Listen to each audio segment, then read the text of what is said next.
Hey everybody, welcome to Reverse Homesteading. Today I am going to show you how to start a sourdough starter. A lot of people say a lot of things about making sourdough, but it doesn't have to be complicated. So I will just show you the style that I do. So what you will need is a clean jar, the bigger the better really, especially when you're starting, with a wide open mouth because it's easier to stir that way. So we've got a little cup here. We're just going to zero the scale so that we're only measuring the water. We're just looking for half-half. That's how I've been doing it, and I've cheated and already measured that for you. What I've been doing is putting the water in first. So if you put the water in first, you don't get flour stuck around to the bottom of the jar because that can make it harder to mix in. So it doesn't have to be exact, but it just has to be something that works for you. So you can do this in any measurement you like. You can do it in ounces, grams, as long as it's half water, half plain flour or all-purpose flour. So make sure there's no leavening agent in it.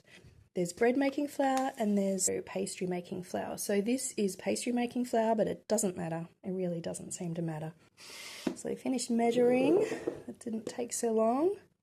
Just make sure you get most of the flour in there. What we're going for here is sort of a goopy consistency. If you're a kid and made glue out of flour and water, that's kind of what we're going for. Alright, so this is probably, it's getting there. It's probably a little bit thick still. It's just, you know, it depends upon the atmosphere, how dry the air is, this, that, what kind of flour it is. So what I do, which seems like cheating because we want bubbles in it, is I sort of whip it up a little bit, which helps to get the air in. So the thing with sourdough is you're using the natural yeasts that are in the air as your yeast. So people have been doing it for millennia. So this little thing's ready. You can see it's a little bit bubbly, a little bit goopy. So we need to cover this so no little critters get in. In Queensland we had more little critters than we have here, but just to be sure, put some plastic or a lid or something on it. Fermenting process does produce gases, I guess, it's just air, but you can allow the air out and not have to be worried about it. If you have a close-fitting jar lid, maybe just leave it off a little bit so the air can escape as it bubbles up and does its thing. Otherwise, when you open it, it'll really pop and could cause issues. So either leave it a little bit ajar or just once or twice a day, just loosen it a bit and then tighten it again to let the air out. So that's your little sourdough starter started. And what I do is I get a little smiley face just for fun. And I find the level that it's at when I first fed it, it's called feeding your starter, whenever you give it more flour and water. So now I know where it started from. So when you're making bread, people say double or more in size, so you would know if it's up to there, it's ready to make bread. For a very new starter, starting like this, I would say give it at least 3 or 4 days of it really looking like sort of fluffy marshmallow before you make bread out of it. It needs to be quite strong, so yeah, 3, some people say a week, but 3 to 5 days maybe of it going up and down. So when it needs to be fed, it'll be down. When it's fine, it'll be up. So it'll get to a point and then just reduce in volume, and then you'll know that it's time to feed it again. So don't make bread until you're sure that it's really doing well and looks like fluffy, bubbly marshmallowiness consistently day after day.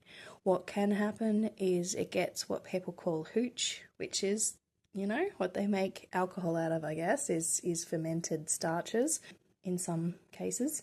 So you'll get a line of, when the starter is hungry, you'll get a line of yellowy brown liquid that smells. So you can tip it off with some of the starter, and if it was this kind of level, I would take at least half off. Just carefully try to get the top half off if you can, and feed it, and then feed it again just a few hours later to try to get rid of the hoochiness, as I call it. But I can talk more about that next time.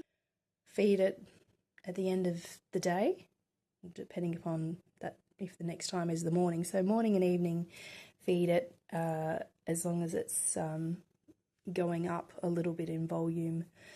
If it's not going up in volume at all and it's been 4 or 5 hours, just feed it then, because it's probably needing a little bit more for whatever reason. You can put it in the fridge, but I'll tell you about that later. But don't put it in the fridge at this stage. You need to make it strong and keep it fed each day. So one more thing I was going to show you, something that used to freak me out, and actually one of the reasons why I didn't make sourdough for a while, is the condition of the jar. I know it doesn't matter because you're making food out of it anyway and you don't get sick, but it used to freak me out that there was so much sort of flour and water on the edges of the jar. It just looks sort of messy and nasty. But what I have actually done in the past is I get some paper towel, because you have to be ultra clean with sourdough starter. It's like, it doesn't have to be sterile, but just don't stick your fingers in there, basically. Don't wipe things off with your fingers back into the sourdough. It doesn't end well because you're introducing things that shouldn't be in there. So just try to keep it clean, but I have actually wet a paper towel and wiped the inside, which in itself is tricky. If you've got a wide mouth jar, you can do things like that so that it looks nice. But over time, I've got used to this kind of look.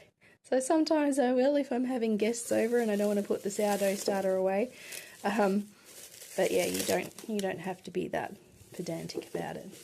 If you really want to give it a bit more of a kickstart, use fairly warm water or hot water, not too hot, not boiling water.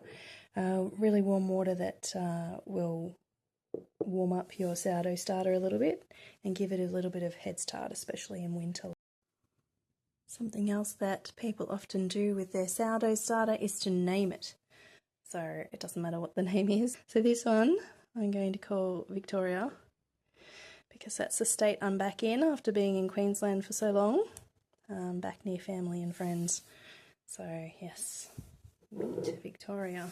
So have some fun with that. So I wish you well on your sourdough journey. Hope you're having fun in the garden as well as the kitchen. Thanks for watching. I'll see you next time.